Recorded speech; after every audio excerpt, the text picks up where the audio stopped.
जय हिंद दोस्तों, स्वागत है आपका। आज का जो टॉपिक है वो है एसएससी एमटीएस सीबीटी परीक्षा 20/8/2019 में पूछे गए क्वेश्चन पेपर जो जनरल इंग्लिश का लेकर आया हूँ। तो चलिए इसका हम लोग विश्लेषण करेंगे, देखेंगे। ये वीडियो आपका एसएससी एमटीएस के लिए स्पेशल है, लेकिन ये सभी परीक्षाओं में काम आएगा। तो चलिए देखते हैं। पहला सवाल है कि identify the segment in the sentence which contents the grammatical error. यानी आपको वैसा सेगमेंट इस सेंटेंस में चूज करना है जिसमें ग्रामेटिकल एरर है। जैसे जनाब was played with her friends in the park when she notice Disha walking away with A stranger. तो इसमें क्या है कि दिया गया प्रश्न जो है, ठीक है ना, इसका जो प्रारंभिक भाग है शुरू में ही जनाब वाज प्लेड विथ, ठीक है, यही गलत है। क्योंकि जब वाक्य का सब्जेक्ट खुद काम कर रहा हो तो स्ट्रक्चर जो होता है एक्टिव प्रयोग करना चाहिए, एक्टिव वॉइस का, ठीक है। तो यहाँ सब्जेक्ट खुद ही कार्य कर रहा है, अतः स्ट्रक्चर होता है Janab was playing with her friends होगा, ठीक है। इसलिए यहाँ पे option A is the correct answer. दूसरा, select the most appropriate option to substitute the underline segment if there is no need to substitute it, select no improvement. आपको एक ऐसा सेंटेंस दिया हुआ जहां पर आपको लग रहा है, ये अंडरलाइन सेगमेंट में लग रहा है कि इसमें सुधार करने का जरूरत है तो सुधार करें, और अगर नहीं तो सुधार न करें, ठीक है। डाट नो इम्प्रूवमेंट में टिक मारें। जैसे लिखा, I will not be able to leave for home until my boss arrived in the office. इस प्रश्न में क्या गलती है ये आपको ढूंढना है। इस गलती को सुधार सकें तो ये ऑप्शन दिया है सुधारने का, ठीक है। ये तीनों में से कोई ऑप्शन लगेगा, और नहीं तो नो इम्प्रूवमेंट में आप टिक मार दीजिएगा, ठीक है। I will not be able to leave for home until my boss arrived in the office. देखिए यहाँ पर जो आंसर हो जाएगा वो क्या हो जाएगा, ठीक है। इसमें क्या होता है कि इस प्रश्न में जो है टेंस से संबंधित गलती दी गई। नियम जो होता है उसके अनुसार बोल्ड पार्ट के पहले का भाग, ठीक है, जो बोल्ड पार्ट का पहले का भाग है, ठीक है, ध्यान दीजिएगा, ये जो पहला भाग है प्रेजेंट टेंस में हो तो बोल्ड पार्ट भी प्रेजेंट टेंस में होना चाहिए, ठीक है। ध्यान दीजिए, बोल्ड पार्ट का पहला भाग जो है वो प्रेजेंट टेंस में अगर है तो आपका बोल्ड पार्ट भी प्रेजेंट टेंस में होना चाहिए। अतः यहाँ अराइव्ड इन के स्थान पर अराइव्ड एट होगा, यहाँ पर अराइव्ड एट होगा, ठीक है। यहाँ पर ध्यान दीजिएगा, यहाँ पर क्या होगा, अराइव्ड एट। तीसरा, select the most appropriate option to fill in the blank and make a grammatical correct sentence। यानी आपको उचित वर्ड चुन के ग्रामेटिकल करेक्ट सेंटेंस इसको बताना है, यहाँ भरना है, ठीक है। इसमें सवाल में क्या है कि dash he plays well he has not been selected in the team. इस वाक्य में जो है दो विपरीत कथन रखा गया, ठीक है। इस वाक्य में दो विपरीत बात कहा गया है। जब कोई व्यक्ति अच्छा खेलता है तो उसका सिलेक्शन होना चाहिए, किंतु यहाँ सिलेक्शन नहीं हुआ, इसलिए यहाँ पर जो हो जाएगा वो हो जाएगा आपका दो का प्रयोग, ऑप्शन ये दो हो जाएगा यद्यपि, ठीक है ना। तो चलिए आगे देखते हैं। आगे है select the correctly spelled word, यानी जिसका स्पेलिंग सही है वो आपको सिलेक्ट करना है। इसमें स्पेलिंग सही किसका है, तो select the correctly spelled word, तो स्पेलिंग जो सही है इसमें वो किसका है आपको पूछा गया है। तो इसमें जो स्पेलिंग सही है वो हो जाएगा आपका फ्यूडल का, ठीक है, फ्यूडल यानी सामंती। ध्यान दीजिएगा। पांचवा नंबर सवाल क्या है कि select the most appropriate antonym of the given word, यानी आपको उचित एंटोनिम बताना है। जैसे इसमें आपका दिया डिफिसिट, ठीक है। डिफिसिट का क्या हो जाएगा, डिफिसिट का मतलब होता है घाटा, क्या होता है, घाटा यानी हानि, ठीक है। तो इसमें लाभ होना चाहिए, इसका जो एंटोनिम होगा वो लाभ होगा। तो इसमें जो आंसर हो जाएगा वो क्या हो जाएगा, तो इसमें जो आंसर हो जाएगा वो हो जाएगा अबंडेंस, यानी प्रचुर, ज़्यादा, ज़्यादा से ज़्यादा। और इसका सिनोनिम क्या होगा, इसका सिनोनिम हो जाएगा आपका शॉर्टेज, ठीक है। उसके बाद हो जाएगा डिफिशिएंसी, ठीक है। उसके बाद शॉर्ट फॉल भी हो जाएगा, याद रखिएगा। एंटोनिम हो जाएगा आपका एबंडेंस, ठीक है, सरप्लस, प्रॉफिट, याद रखिएगा। Select the most appropriate synonym of the given word, यानी आपको सिनोनिम बताना है। जैसे सिनोनिम है हमड्रम। हमड्रम का मतलब क्या होता है, देखिए हमड्रम का मतलब होता है नीरस, ठीक है। इसका सिनोनिम बताना है, तो सिनोनिम जब इसका बताना है तो वो हो जाएगा आपका मोनोटोनस, ठीक है, मोनोटोनस, याद रखिएगा। तो और भी है जैसे मुंडेन, ठीक है, ड्रियरी, टेडियस, बनाल, याद रखिएगा। चलिए आगे देखते हैं। Select the most appropriate word to fill in the blank and make a meaningful sentence, यानी खाली स्थान आपको भरना है ये ऑप्शन से चुन के, ठीक है। जैसे लिखा है दी CEO went against the advisory committee, तो इसमें क्या होगा, तो देखिए इसमें जो है, ठीक है, एडवाइजरी कमिटी, ठीक है, इसकी जो अनुशंसा है रिकमेंडेशन के खिलाफ है, ठीक है। वाक्य का जो आशय है वो एडवाइजरी कमेटी के खिलाफ है, ठीक है, यानी CEO जो है किसके विरुद्ध में जा रहा है, इसका जो एडवाइजरी कमेटी है उसके विरुद्ध में। तो इसमें क्या हो जाएगा, इसमें हो जाएगा आपका ऑप्शन सी रिकमेंडेशन, ठीक है, याद रखिएगा रिकमेंडेशन। चलिए आगे बढ़ते हैं। Identify the segment in the sentence which contains the grammatical error, इसमें आपको ग्रामेटिकल एरर ढूंढना है, ठीक है। जैसे she was the best singer, she was the best singer on the country, ठीक है, यही देखिए, यहीं पर आपको ग्रामेटिकल एरर मिल जाएगा। यहाँ पर प्रीपोजिशन से संबंधित गलती, प्रीपोजिशन से, ठीक है। यहाँ पर on the country, on the country यहाँ पर नहीं होता, यहाँ पर क्या होता, यहाँ पर होता इन द कंट्री, क्या होता, इन द कंट्री, याद रखिएगा, ठीक है। तो इसमें जो गलती है वो कौन सा गलती है, वो ऑन द कंट्री, याद रखिएगा। चलिए, select the most appropriate option to substitute the underline segment, if there is no need to substitute it select no improvement, ठीक है। इसमें आपको अंडरलाइन सेगमेंट जो है वहाँ पर इम्प्रूवमेंट करना है, अगर लग रहा है कि इम्प्रूवमेंट का जरूरत नहीं है तो नो इम्प्रूवमेंट में टिक मारना है, ठीक है। जैसे the student stood up no improvement, sorry the students stood up no sooner the principal enter the class, ध्यान दीजिएगा, the students stood up no sooner the principal enter the class. यहाँ पर इसमें जो गलती है, ठीक है, यहाँ पर नो सूनर नहीं होता, ठीक है। इसमें वाक्य का नो सूनर से होने पर इन्वर्जन का प्रयोग करते हैं, यदि वाक्य के बीच में भी इसका प्रयोग हो तो नो सूनर के साथ इन्वर्जन का प्रयोग करना चाहिए, यानी नो सूनर को आज वेल आज में बदल देना चाहिए, ठीक है। तो यहाँ क्या हो जाएगा, आज सुन आज हो जाएगा, याद रखिएगा। Select the correctly spelled word, select the correctly spelled word, जिसका स्पेलिंग सही है। तो इसमें जो स्पेलिंग सही है वो है आपका एक्स हॉस्टिव, एक्स हॉस्टिव, ठीक है, एग्ज हॉस्टिव भी इसको बोल सकते हैं, एग्ज हॉस्टिव। तो एग्ज हॉस्टिव का मतलब क्या होता है, व्यापक होता है, क्या होता है, व्यापक, याद रखिएगा। चलिए नेक्स्ट सवाल देखते हैं।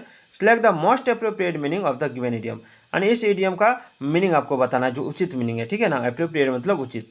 तो ये बुल इन ये चाइना शॉप, ये बुल इन ये चाइना शॉप, तो इसका मतलब हिंदी मीनिंग होता है अनुपयुक्त व्यक्ति, अनुपयुक्त व्यक्ति, ठीक है। तो इसमें जो हो जाएगा एन एक्सट्रीमली क्लमसी पर्सन हो जाएगा, ठीक है, एन एक्सट्रीमली क्लमसी पर्सन, यानी इसका राइट आंसर हो जाएगा आपका option A, an extremely clumsy person, ठीक है।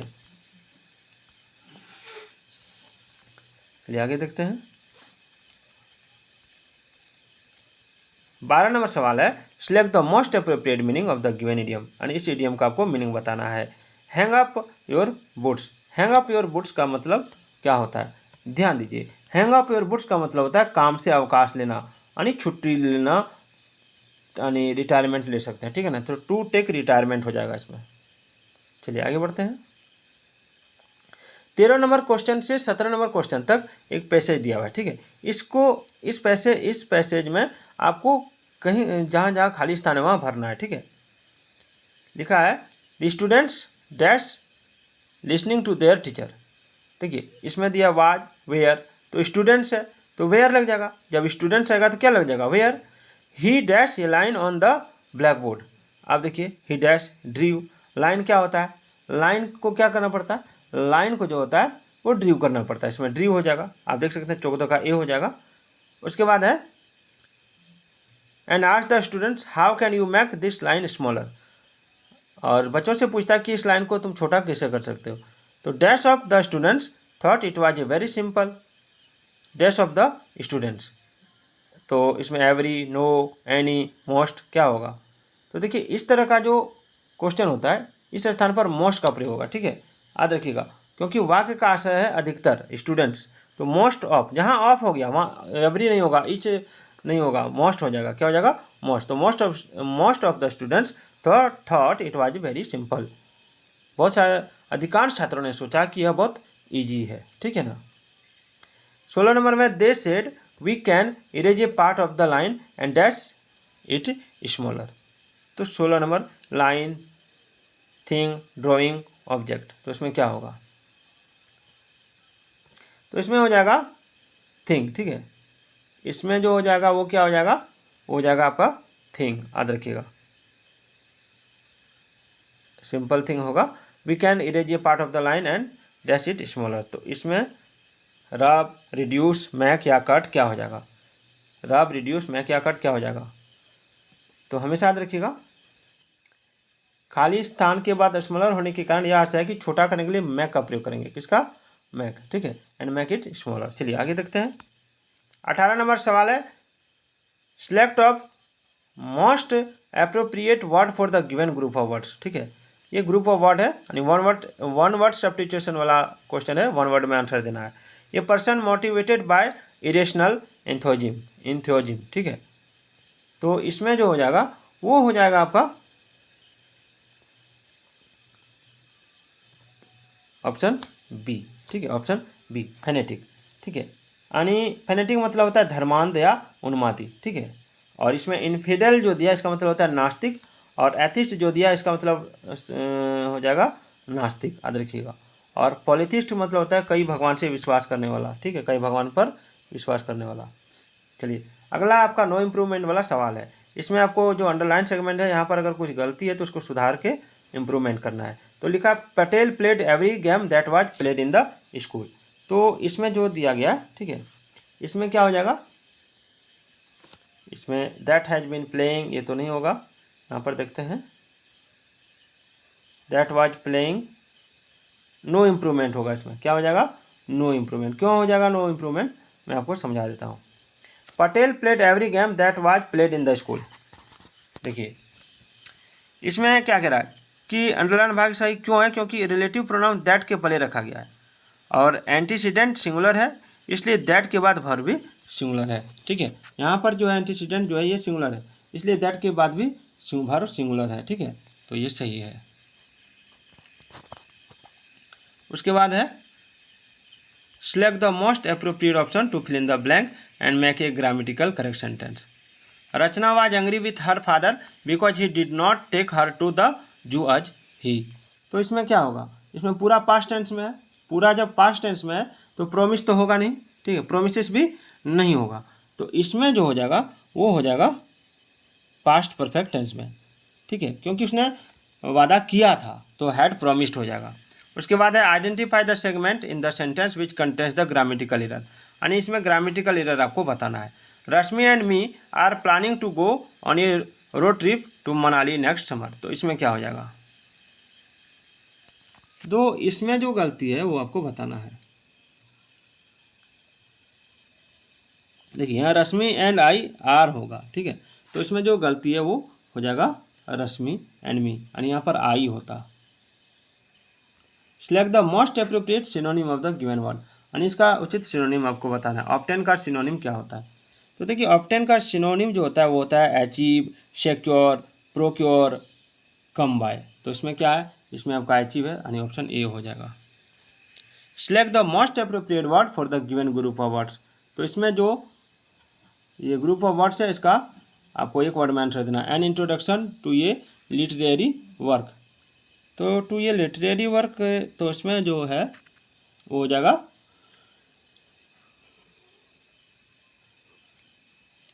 ऑप्शन ए प्रोलोग्यू, ठीक है, प्रोलोग्यू हो जाएगा। प्रोलोग्यू का मतलब होता है प्रस्तावना, जिसको प्रीफेस, प्रील्यूड, प्रीएम्बल बोलेंगे, ठीक है। अगला सवाल कि select the most appropriate antonym of the given word, यानी आपको उचित एंटोनिम बताना है आवसम का। आवसम का मतलब पहले जानिए, बहुत बढ़िया। तो इसका सिनोनिम होता है अमेजिंग, स्टनिंग, ठीक है, और एंटोनिम होगा अलार्मिंग और टेरिफाई। तो इसमें क्या दिया है, इसमें तो ये जो वर्ड मैंने बताया वो नहीं दिया है, तो इसमें जो हो जाएगा वो हो जाएगा आपका अमेजिंग। एक मिनट, एंटोनिम पूछा गया, अमेजिंग तो नहीं होगा, ठीक है, ये टेरिफाइंग हो सकता है। क्या हो जाएगा, टेरिफाइंग, याद रखिएगा। आवफुल भी हो सकता है, आवसम का आवफुल होगा, इसमें बी हो जाएगा, आवफुल, याद रखिएगा। Select the most appropriate word to fill in the blank and make a meaningful sentence. Match is very happy because the value of his shares has. देखिए कोई जो शेयर पर पैसा लगाता है तो उसका वैल्यू जब बढ़ता है तभी ना आपका वो क्या होता है, उसको क्या बोलते हैं, वो खुश होता है। ठीक है, तो इसमें जो हो जाएगा वो हो जाएगा आपका ऑप्शन डी, एप्रिसिएटेड। ठीक है, हैज एप्रिसिएटेड। तो वीडियो को कमेंट, लाइक, शेयर जरूर कीजिएगा।